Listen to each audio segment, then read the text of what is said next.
Alors, le thème de ma présentation, c'est une réflexion et une critique historique de la notion de transition énergétique. Comment ça se fait que face aux défis climatiques, la solution naturelle, ça soit de dire bon, on va faire une transition énergétique? Comment ça se fait que ce soit devenu le futur archi-dominant et quel genre d'autre futur, ce futur-là, la transition énergétique, quel autre genre de futur ça écrase? Comment ça se fait qu'il y ait très peu de place dans les discussions à haut niveau sur d'autres types de futurs rapport à la décroissance?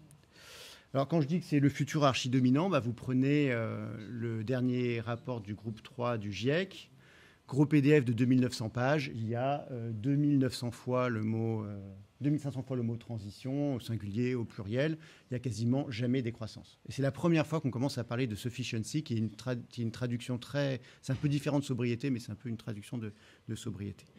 Donc comment ça se fait que ce soit ce futur-là qui est largement triomphé?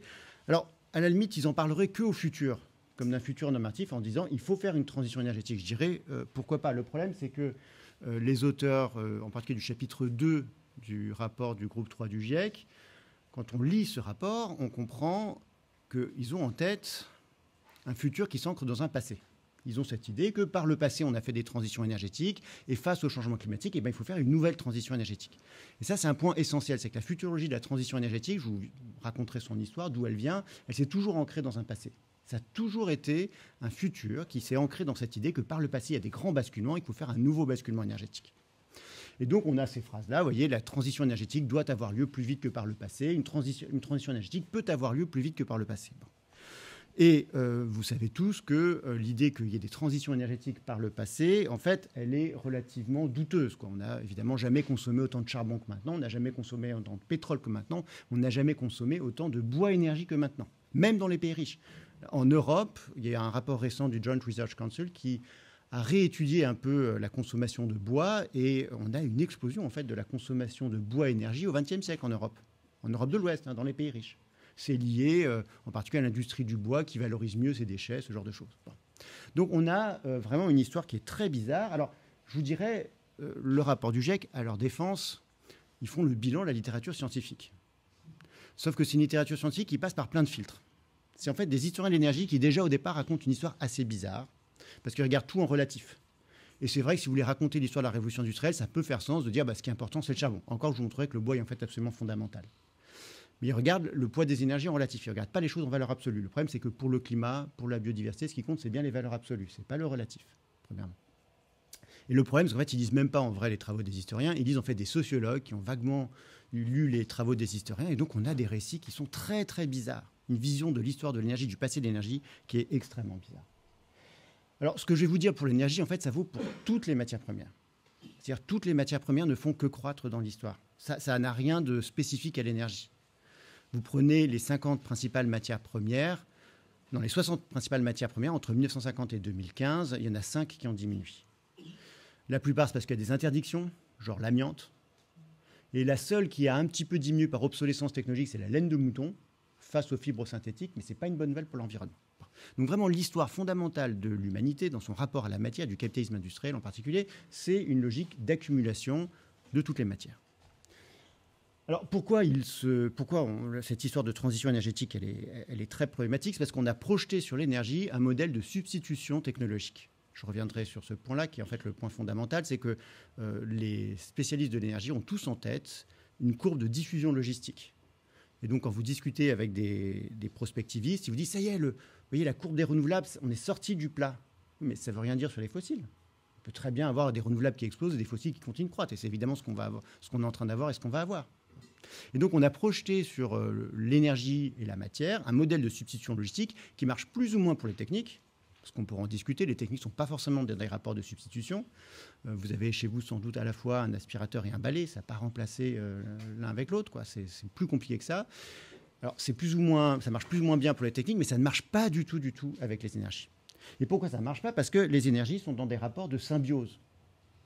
Vous avez besoin d'une énergie pour en extraire une autre, et quand vous avez plus d'une énergie, vous avez souvent plus de l'énergie précédente. Je vais vous donner quelques exemples. Ça, c'est un graphique qui est très important, qui est dans le livre de Wrigley sur la révolution industrielle et l'énergie. C'est un peu le livre de référence sur l'histoire de l'énergie pendant la révolution industrielle. Ce graphique-là, il est basé sur des données d'un collègue qui s'appelle Paul Ward, que je connais bien, et ça a influencé tous les livres sur l'histoire de l'énergie que je vous ai présentés très sommairement. En gros, quand on dit que la révolution industrielle, c'est une transition du bois au charbon, ça repose en fait sur ce graphique-là pour le cas de l'Angleterre.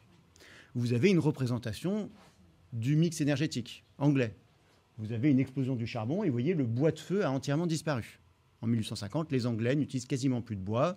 Pour faire la sidérurgie, c'est que du coke au charbon. Pour se chauffer, il y a très peu d'Anglais qui utilisent du bois. Donc formidable, il y a eu une transition énergétique. Alors c'est une façon de voir le bois énergie.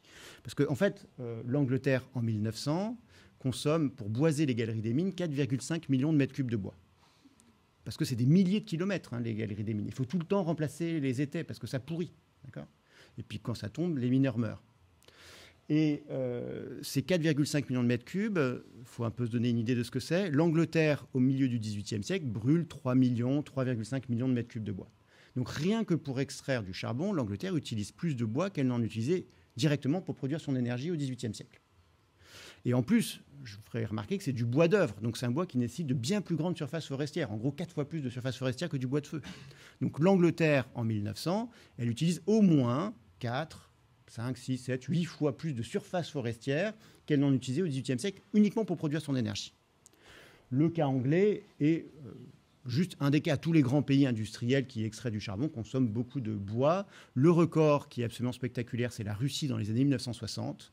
C'est lié à un retard technologique et c'est lié aux mines du Donbass dans l'actuelle Ukraine qui sont difficiles à exploiter, où alors la Russie utilise, enfin l'URSS utilise 25 millions de mètres cubes de bois pour boiser les galeries des mines. 25 millions de mètres cubes, c'est des quantités absolument phénoménales.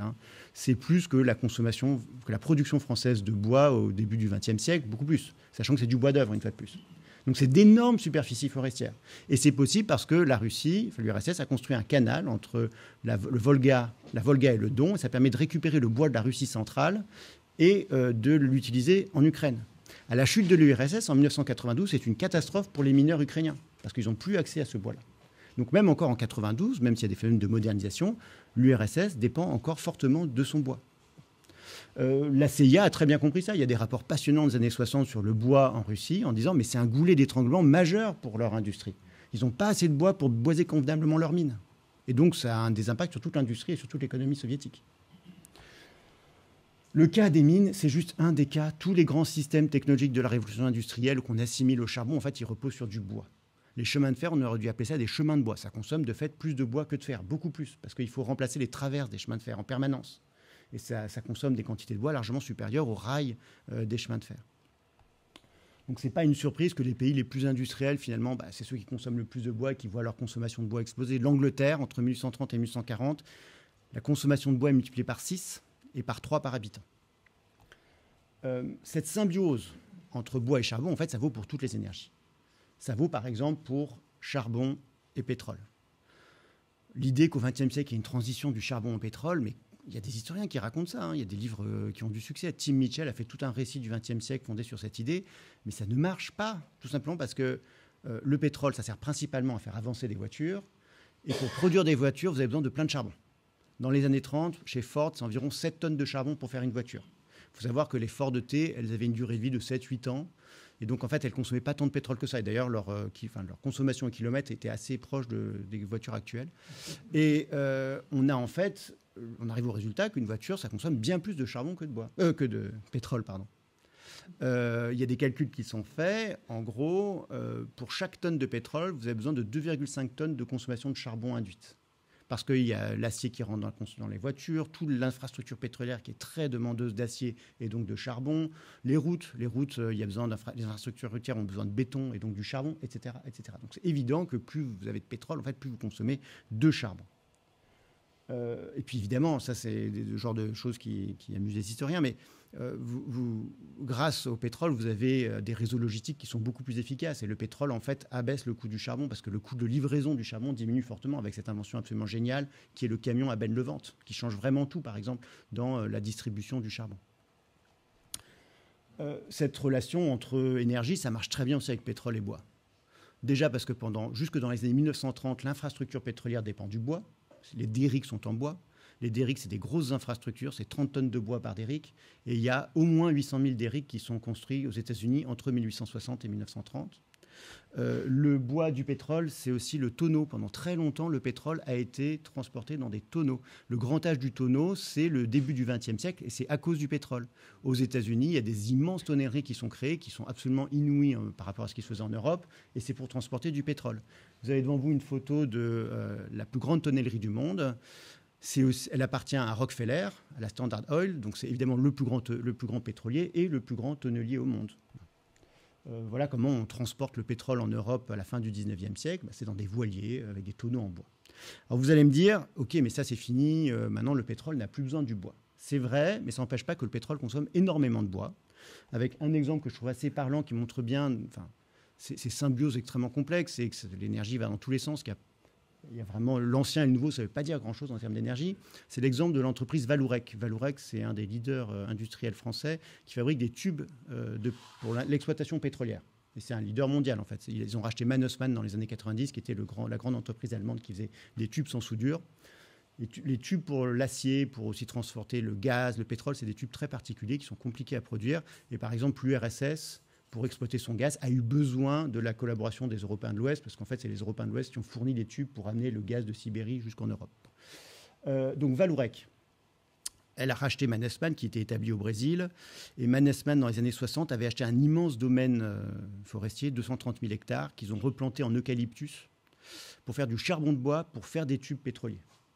Et en fait, c'est 1,2 million de mètres cubes de charbon de bois par an, donc 3 millions de mètres cubes de bois, en gros, pour faire ce charbon de bois. C'est sans doute plus que ce que consommait l'industrie pétrolière américaine en bois à n'importe quel moment de l'histoire. Donc l'industrie pétrolière en ce moment consomme plus de bois qu'au 19e ou au début du 20e siècle. Alors, évidemment, cette symbiose bois-pétrole, ça s'explique surtout en amont. Plus vous avez de pétrole, plus vous avez des machines forestières qui sont infiniment plus performantes que tout ce qui existe auparavant, la force humaine ou les machines à vapeur. Les scies à vapeur, ça n'a jamais très bien marché parce qu'une chaudière à vapeur, ça pèse très lourd. Mais à partir du moment où vous avez des petits moteurs à explosion, ça change absolument tout dans les forêts. Je n'ai pas besoin de vous faire un dessin sur les tronçonneuses, etc. Mais par exemple, un exemple que je trouve assez frappant, c'est la centrale thermique de Drax. Vous en avez peut-être entendu parler parce qu'il y a eu quelques presses là-dessus récemment. La centrale thermique de Drax, donc c'est une centrale au nord de l'Angleterre, qui a été construite dans les années 80 et qui a décidé, pour des raisons entre guillemets climatiques, de se reconvertir à la biomasse. Alors qu'est-ce que ça veut dire biomasse? Ça veut dire en fait du granulat de bois. Ce bois, il est récolté aux États-Unis et au Canada. Chaque année, Drax consomme, alors ça dépend des années, ça dépend des chiffres qu'on trouve, entre 6, j'ai trouvé, jusqu'à 14 ou 12 millions de mètres cubes de bois. Donc, pour produire de l'électricité, en ce moment, l'Angleterre consomme bien plus de bois qu'elle n'utilisait de bois au XVIIIe siècle ou à n'importe quel moment du XIXe siècle. Donc, comment on a pu raconter ça sous forme de transition énergétique? Pour moi, c'est quand même un grand mystère.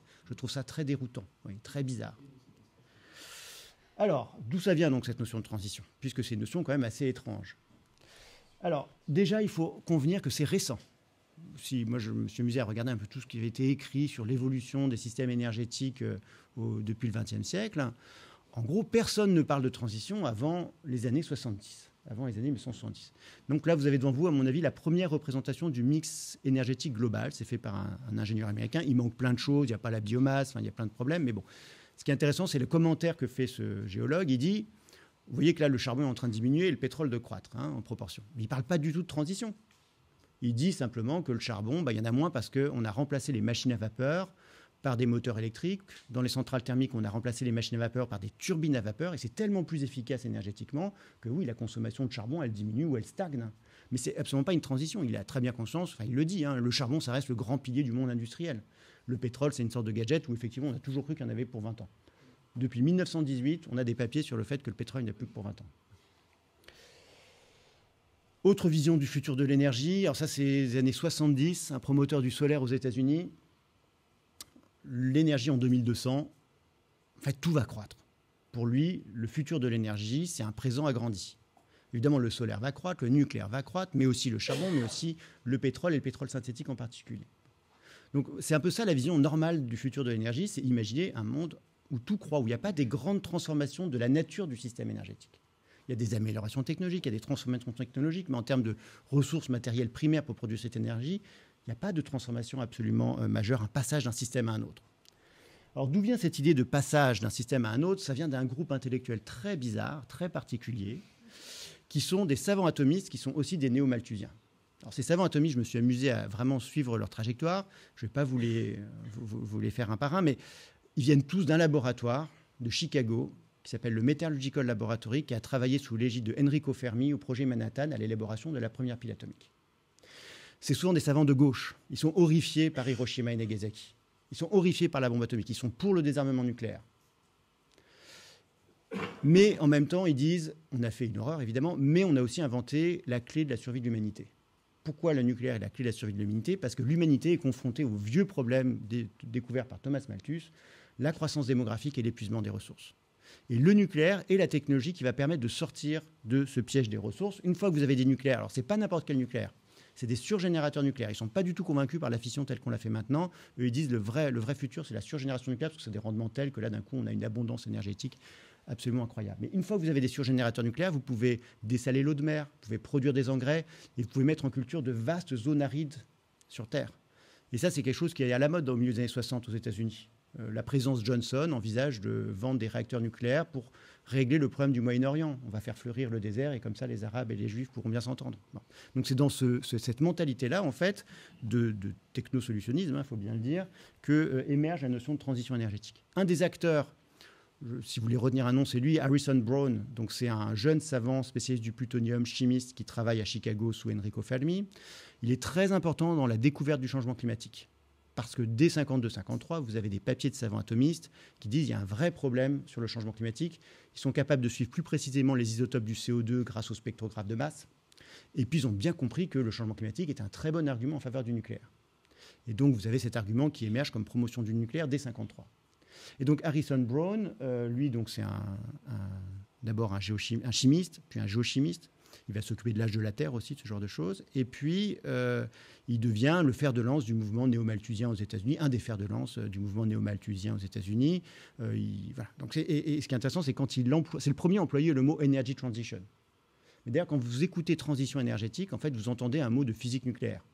Un électron qui change d'état autour d'un atome. Et puis, vous entendez aussi une référence, et il le fait très clairement, à une autre notion qui est celle de transition démographique. Transition démographique, c'est une notion de 45, Kingsley Davis, qui est évidemment très importante pour la réflexion sur la démographie, la croissance de la population, etc. Donc c'est vraiment dans ce petit milieu, à cheval entre nucléaire et question malthusienne, qu'émerge cette notion de transition énergétique. Un autre scientifique intellectuel clé, c'est Marion King Hubbert, que vous connaissez tous sans doute à travers la question du pic pétrolier. En fait, Marion King Hubbert, c'est un géologue, c'est pas un savant atomiste, mais il travaille pour l'Atomic Energy Commission. En 1955, il est recruté par l'AEC parce que l'AEC veut se débarrasser des résidus radioactifs liquides dans des puits de pétrole abandonnés. Et donc, il demande à un géologue pétrolier, il travaille pour Shell, de réfléchir à ces questions. Il est très critique de ça. Mais il faut bien voir que Marion King Hubbert, en fait, ses papiers sur le pic du pétrole, c'est en fait des papiers de lobbying pour l'AEC et pour son programme de surgénérateur et pour que l'AEC obtienne de l'argent public pour financer le programme de surgénérateur. Le papier de 56, c'est une comparaison entre deux ressources. Les fossiles, si vous prenez sur 10 000 ans, bah oui, les fossiles, c'est pas grand-chose. Ça ne va pas durer des millénaires. Par contre, la notion de pic, elle émerge, vous voyez, en comparaison, en contraste avec l'immense plateau énergétique auquel permet d'aboutir l'énergie nucléaire. Si vous arrivez à développer les surgénérateurs nucléaires, alors vous avez un plateau énergétique sans fin. Donc, et Marion King Hubbert, en fait, c'est lui qui écrit les rapports de l'AEC. Il y a des chapitres entiers des rapports de l'AEC qui sont remis soit au Congrès, soit au Sénat, soit à John Fitzgerald Kennedy. En fait, c'est Marion King Hubbert qui les écrit. C'est un rouage essentiel du lobbying du nucléaire. Une notion clé pour comprendre la notion de transition énergétique, c'est une notion qui précède la notion de transition énergétique, c'est la notion de crise énergétique, energy crisis. Souvent, on assimile ça au pétrole. Mais en fait, quand on regarde où elle émerge au sein du lobby nucléaire américain, au sein de l'AEC, General Electric, Westinghouse, qui, dès le milieu, fin des années 60, essaye d'inculquer cette idée qu'on est face, en fait, à un mur de ressources aux États-Unis sur l'énergie. En 65, il y a eu un grand blackout à New York. Les causes sont très facilement explicables, c'est des causes conjoncturelles. En partie environnementale, c'est qu'on arrête d'exploiter du charbon trop soufré. Et donc, il faut installer des unités de désulfurisation sur les centrales thermiques avant de pouvoir avoir accès à ce charbon-là. Et puis, les miniers américains préfèrent exporter du charbon sidérurgique vers le Japon. c'est plus rémunérateur qu'exporter du charbon vapeur vers les centrales thermiques américaines. Donc il y a des raisons économiques et conjoncturelles. Mais l'argument qu'essaye de faire passer un peu le lobby atomique, c'est de dire non, c'est en fait un mur énergétique de ressources. On est face à une crise malthusienne, une crise énergétique.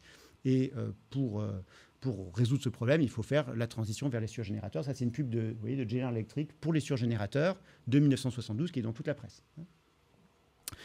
Et évidemment, la divine surprise, ça va être le choc pétrolier de 1973, où d'un coup, le discours de la crise énergétique devient archi-dominant. On en parle à la télévision, on en parle dans les journaux, à la radio, etc. Et tout le monde se met à réfléchir un peu comme les savants atomistes des années 60, c'est-à-dire avec des grands basculements de systèmes énergétiques l'un dans l'autre, y compris les écologistes. Et ça, c'est un point clé, en fait, à mon avis, du problème. C'est que, par exemple, Amory Lovins, dont je discutais ce matin au petit-déjeuner, Amory Lovins, que vous connaissez peut-être, c'est le promoteur des Soft Energy Paths, des chemins énergétiques doux. En 1976, il fait un papier dans Foreign Affairs qui a vraiment un immense succès aux États-Unis. Ça transforme vraiment le débat énergétique. Il dit, donc c'est un physicien, membre de Friends of the Earth, qui est une scission antinucléaire du Sierra Club, donc du grand mouvement environnementaliste américain. Il est fondamentalement antinucléaire. Mais en fait, il est tellement pro-renouvelable qu'il raconte des choses ahurissantes. Il dit, voilà, en 25 ans, on peut faire basculer l'ensemble du système énergétique américain sur les renouvelables. Il n'y a aucun problème. C'est une vision très néolibérale de l'énergie aussi. Le problème du nucléaire, c'est que c'est un truc étatique, donc c'est pas efficace. Donc il y a des coûts, donc c'est lent, c'est bureaucratique. À partir du moment où vous avez des renouvelables, tous les Américains et l'ingéniosité américaine va faire une transition, mais sans problème, quoi. Et donc on fera basculer toutes les voitures sur la biomasse. Et puis en attendant, il y a le charbon. Et il y a eu tout un moment où d'ailleurs le mouvement environnementaliste américain était assez proche, enfin plutôt défenseur. Il y a eu même des problèmes de lobbying pour le charbon à ce moment-là dans les années 70. Mais le point important, si vous voulez, c'est cette vision d'un monde technique hyper malléable, qui est une vision fausse. Le monde technique, le monde de l'énergie, c'est un truc qui est complètement inertiel, quoi. Alors, le personnage qui fait que la notion de transition énergétique explose et sort un peu du milieu simplement, disons, technique, c'est Jimmy Carter. Jimmy Carter, le 18 avril 1977, il fait un grand discours à la télévision qui est vachement intéressant parce que c'est un cours d'histoire de l'énergie. Il dit, par le passé, les États-Unis ont fait deux transitions, l'une du bois au charbon, l'autre du charbon au pétrole, et maintenant, face au renchérissement du coût du pétrole, il faut faire une troisième transition. Alors, ce qui est marrant, c'est que pour lui, la transition énergétique, même s'il a installé quelques panneaux solaires sur le toit de la Maison-Blanche, ce qu'il prévoit, c'est le triplement de l'extraction de charbon aux États-Unis. Oui, c'est pas... Mais c'est très astucieux de parler de ça comme sous forme de transition énergétique, parce que ça rend futuriste un programme énergétique qui n'était pas. Et ça marche très bien. Le lendemain, le New York Times dit « Les États-Unis et le monde à l'aube d'une troisième transition énergétique ». Donc, d'où ça vient cette affaire de transition énergétique? Ça vient de ce graphique-là, qui est donc dans le National Energy Plan que Jimmy Carter présente. Et vous trouvez ce graphique-là, qui est une représentation extraordinairement originale du mix énergétique américain. Vous avez des magnifiques transitions, du bois au charbon, puis du charbon au pétrole. L'astuce, vous la voyez très bien, vous avez tout mis en relatif. Mais c'est vraiment un truc très bizarre, parce que sinon, dans tous les autres documents, on a ça. C'est beaucoup moins net. Bon. Alors, d'où vient cette représentation-là? Quand j'ai compris d'où ça venait, j'étais très content de moi. Ça vient de ce monsieur qui s'appelle Cesare Malchetti, qui, à mon avis... Enfin, s'il y a un nom que vous devez retenir, avec Harrison Brown, c'est lui, quoi. Il est vraiment, c'est pas très connu, hein, mais c'est vraiment l'intellectuel clé derrière la théorie de la transition énergétique. C'est un personnage très intéressant. Cesare Malchetti, c'est un savant atomiste. Il est à l'Euratom, il est consultant pour General Electric. Il est retenu, on se souvient surtout de lui comme l'hydrogène, le monsieur l'hydrogène. C'est le Jeremy Rifkin des années 60. Il n'arrête pas de parler de l'hydrogène parce qu'il a bien compris que pour que le nucléaire devienne important, il faut que le nucléaire produise des carburants liquides et donc de l'hydrogène. Il voit le futur de l'énergie comme d'énormes centrales atomiques construites au milieu des océans qui hydrolyseront l'eau des océans, fabriqueront de l'hydrogène liquide et ensuite cet hydrogène liquide sera exporté dans le monde entier. Donc ses collègues l'appelaient Mr. Hydrogen parce qu'il n'arrêtait pas de parler d'hydrogène, paraît-il.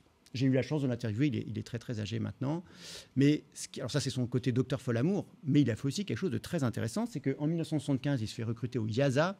Alors le IASA, pour savoir ce que c'est un groupe de recherche Est-Ouest. Il y a des savants communistes, enfin du bloc de l'Est et du bloc de l'Ouest.